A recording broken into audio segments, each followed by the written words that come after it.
and welcome to West Ham Fan TV's Predicted 11 show, backed for the season by Ladbrokes, who are giving you the opportunity to boost the odds in your selection. Click the link in the description below to find out more details.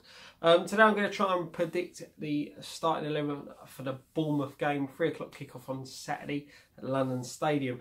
In the big match preview, I did ask you guys, with the rumours floating around about Andy Carroll and James Collins being let go by the club, what you thought on that situation, whether you thought that the players should stay on or whether it was time to move them. Obviously Carroll's picked up an injury now, so that may hamper any move that may be going.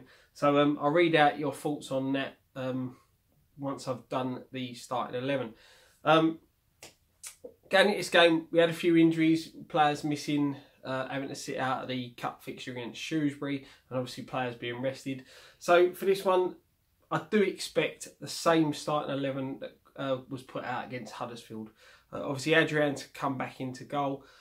James Collins seems to have recovered from the slight injury that he had that kept him out of the game against Shrewsbury. So I see him returning to partner of Bonner and Creswell, who will return after his wife went into labour. So I have a letter to come back in onto the right, Masuaku to continue on the left, a midfield three of Obiang, Noble and Czech Kyoto, and Manuel Lanzini and Anatovic to play up top.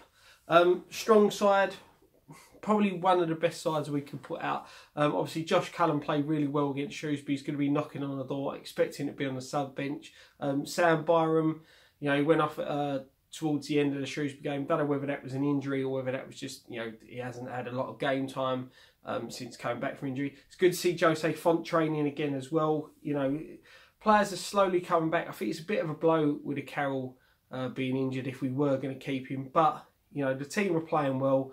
It was a good win against Huddersfield, a good team performance. So let's hope we carry that on into this one. You know, Bournemouth's going to be a very, very tricky side. They've got a lot of pace. Few players to watch out for in that one. So, you know, we've got to be confident going into it. The run of form we're on at the moment. Regarding the Carroll and Collins transfer rumours, for me, I don't think now's the ideal time to move Carroll on. You know, thinking about it, yeah, the money Chelsea were offering is really good money for what, you know, the money it was rumoured to Chelsea be offering. It's good money for Andy Carroll, especially the amount of injuries he's had. You know, we've never had a full season out of him. You know, he hasn't been at his best this season, so it may have suited us to move him on. The worrying thing for me is whether we got anyone in his place. You know, Carroll is a good player. He's excellent. Yeah, I'm a big fan of his. You know, he's one of the best strikers in the air for me. You know, he's got a bit of ability around him on the floor, but I don't think we play the tempo we play and how deep we sit. It suits his style of play. You know, yeah, he got 2 goals against West Brom, sorry, but he hasn't done too much. So possibly, so long as we were going to get someone in, I would have moved him on in January, so long as we could get somebody in. Collins, running down, he's got 6 months left on his contract. His performances this season, for me, he deserves to be given a new contract and stay at the club. I think it's the wrong time to try and move him on now. The guy's come out and said he wants to stay at the club, he wants to finish his career there. I don't see why we can't let him. You know, he's a good backup player. I know he has his injury problems and sometimes he does get caught out with lack of pace. But the one thing you can't knock Ginger Pele for is 110% commitment. You know, the guy puts his body on the line every time he plays and he gives his all for the club. And, you know, in a situation where we're not fully safe yet, they're the type of players we need. So for me, I'd give him another year's extension. So let's have a look what you guys thought. Also, I did ask you for your predicted lineups and results. So let's just get straight in. Hammer WHUFC. If we get a result, we must keep Fraser and I quiet, otherwise the direct running will tear us to shreds. With the situation we win, need to keep Carroll at least till the end of the season. We don't have enough players as it is. You know, that is the key for me. Intercity firm undefeated, 1-1 draw for me. Keep Carroll until the summer. Ryan Wagstaff will either do typical West Ham and roll over and let them get the win, or will come out into this a lot more confident, work as a unit, achieve the win. For me, Declan Rice should start this game. If there are some central defenders missing, we would need to be aware of Callum Wilson, because he scores for fun against us. That is true. He's one to keep an eye on. Let's have a look. Revelation John, Carroll not going anywhere now, obviously with the injury, but thought we should keep him until the summer anyway, unless we had already bought another striker, which we haven't, which I totally agree with. Collins is a difficult one because he's been great value in the dressing room, and when he occasionally plays, but he's not there for long term. I think we get much more for him, so more valuable for us if he stays rather than he leaves. Totally agree.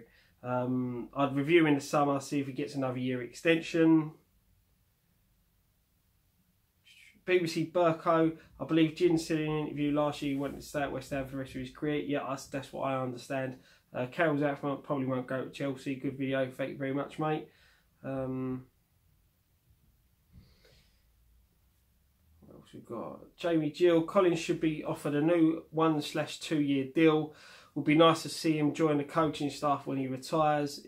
If we were offered 20 plus with Carroll or a swap deal for Batshuayi, I'd take it. But if it's just cash deal, we need to replace Carroll with the money. By the way, coming over from Ireland for the game, hoping to see you guys for a fan cam. Yeah, mate, we'll be there. We'll be at the next door to the stadium store, literally 5 minutes after the game finishes. So come along, say hello, get yourself on a fan cam. What else we got here? Westy16. Oh, sorry, hashtag Westy16 says his starting lineup will be Adrian, Byron Rice, Obona, Creswell, Masuaku, Noble, Lanzini, Noble, Obiang, Cullen, Lanzini and Anatovic. Nerd Benji in football. I'm happy for anyone to go as long as we can bring in a capable replacement or someone even better. As for my prediction to fill this game, that we should try and control it, and I think we'll win 2-0. Old school Paul 89, Collins needs to see his last days out at West Ham with a permanent placard left at the ground somewhere. As for Carroll being injured, I think I should eat my big words left on Dan's transfer roundup vid saying he's a keeper, and now go with bad racehorse basically he thinks Carroll should be put down. Let no one have him out of sight, out of mind. That's quite a good one for them. So yeah, thank you for everyone that took the time. So I'm going to go for a draw on this one. If you fancy a draw yourself, it's 12-5 on Ladbrokes. If you boost the odds on that, they will give you 5-2. As I said, don't forget, come check us out for the fan cams straight after the game. We'll be set up probably 5 minutes after the final whistle next to the stadium store. Come and find us. I'll probably be behind the camera filming. Come and see Nicky and Ryan. Get your opinions heard on camera. And said I'll be back next week with my preview for the FA Cup 4th round clash against Wigan. And one thing left to say, come on you irons.